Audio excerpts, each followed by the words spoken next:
Today, the road takes a sharp turn into a retail political collision. U.S. President Trump is slamming Walmart over rising prices tied to tariffs. In return, Walmart is slashing 1,500 jobs, signaling much deeper troubles beneath the hood. It's a tariff-fueled tug-of-war that's rocking corporate America, shaking wallets and stalling shoppers. What triggered this showdown and what's really happening behind the scenes? Strap in. Here are the breakdowns, blowbacks, and big consequences steering the future of retail economics. Trump versus Walmart, the Truth Social meltdown that lit the fuse. This retail clash didn't start in a boardroom, it exploded on Truth Social. Trump blasted Walmart for raising prices, accusing the retail giant of hiding behind tariffs and demanding they eat the costs. His post ended with a warning, "I'll be watching and so will your customers." Walmart, already grappling with razor-thin margins and rising import costs, 60% of its goods come from China, responded with calm urgency. CEO Doug McMillon made it clear the company could no longer absorb tariff pressure. Price hikes on electronics, clothing, car seats, and produce were inevitable by June. Their response wasn't political, it was mathematical. Tariffs added weight to every product on the shelf. Trump's outburst turned a supply chain strain into political theater.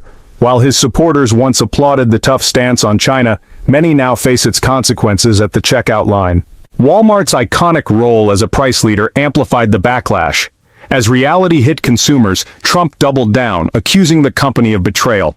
But the deeper question remained, who should really shoulder the cost, corporations or everyday Americans? But behind that storm lies a harsher reality, one driven by numbers, not narratives. Tariffs, margins, and the reality of retail economics. At its core, the issue is simple but financially punishing.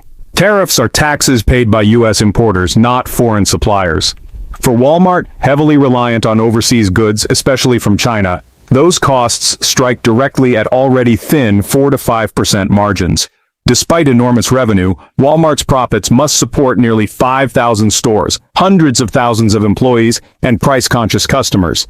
That leaves little room when supply chain costs surge. Every slight increase forces a tough call: absorb the hit or raise prices.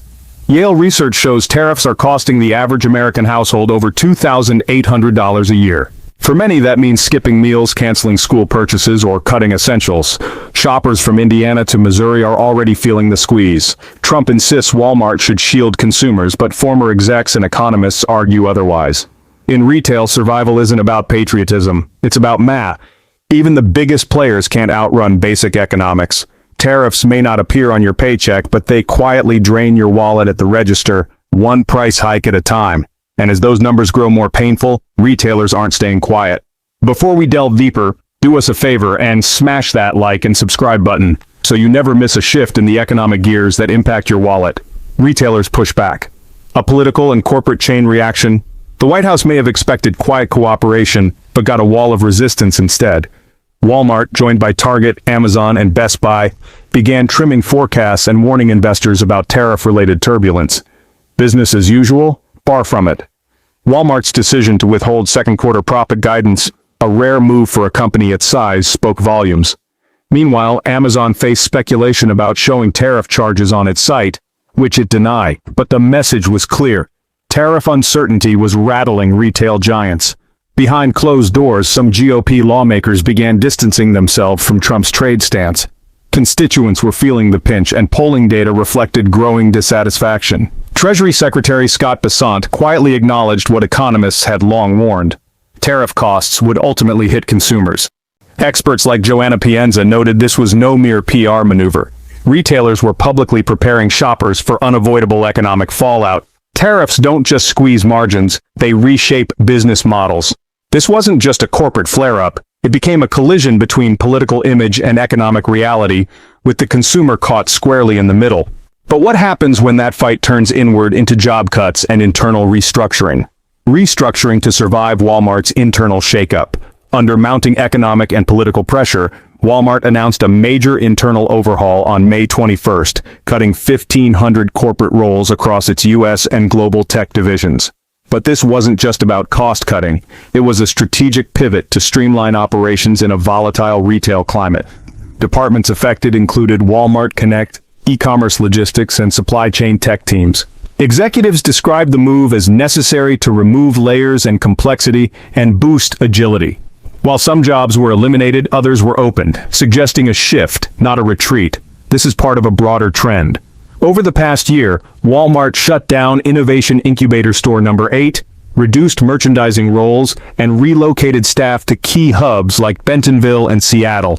The recent Vizio acquisition may signal future growth, but it's a bumpy ride getting there. Experts like China's Zhou Mi argue these restructurings are the result of outdated U.S. trade policies clashing with modern global supply chains. For Walmart, it's adapt or fall behind, but for 1,500 workers, that adaptation comes at a steep personal cost. And with those costs rising, even giants like Walmart can only stretch so far before cracks appear across the industry. The bigger picture, economic tug-of-war or recession risk. Walmart's latest moves send shockwaves far beyond its stores. As an economic bellwether, its instability hints at deeper trouble ahead. After Trump's tariff tirade and Walmart's restructuring news, its stock dipped, investors flinched, and analysts raised the specter of a broader slowdown. Consumer habits are shifting. Inflation fears are rising. Families are scaling back, buying less, switching to generics, delaying major purchases. These aren't budgeting tweaks. They're survival strategies in response to shrinking purchasing power. Other major retailers are bracing too. Target cut its sales forecast. Mattel is hiking prices. Best Buy expects tighter quarters. Even Home Depot is warning of potential product shortages. Former Walmart exec Bill Simon claimed the company could absorb tariffs. But economists disagree. Even retail giants have breaking points. And if Walmart, America's toughest negotiator, can't shield consumers, smaller players have no chance. This isn't just policy theory anymore. Tariffs are squeezing real wallets every day. Trade wars may sound tough in speeches, but on the ground they're ringing up costs families can't afford, which brings us to the final and most personal gear shift of all.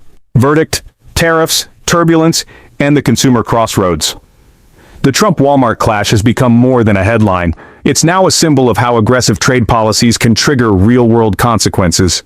Retailers like Walmart are no longer sugarcoating the impact. Price hikes, job cuts, and supply chain shakeups are being addressed openly, even if it means facing political backlash. The cost of silence has become too high. Tariffs, once promoted as patriotic policy, are now a growing burden on families. Receipts are longer, shelves are thinner, and wallets are under pressure. As retail giants restructure to survive, a bigger question lingers: who's responsible for the fallout? Let's hear what you think. Should companies like Walmart keep absorbing the costs? Or is it time for Washington to rethink its trade strategy? Have you noticed the changes? Higher prices, less stock, or thinner staff at your local store? Who's really driving this? Corporate decisions or political agendas? Drop your answers in the comments. We want to hear your side of the story.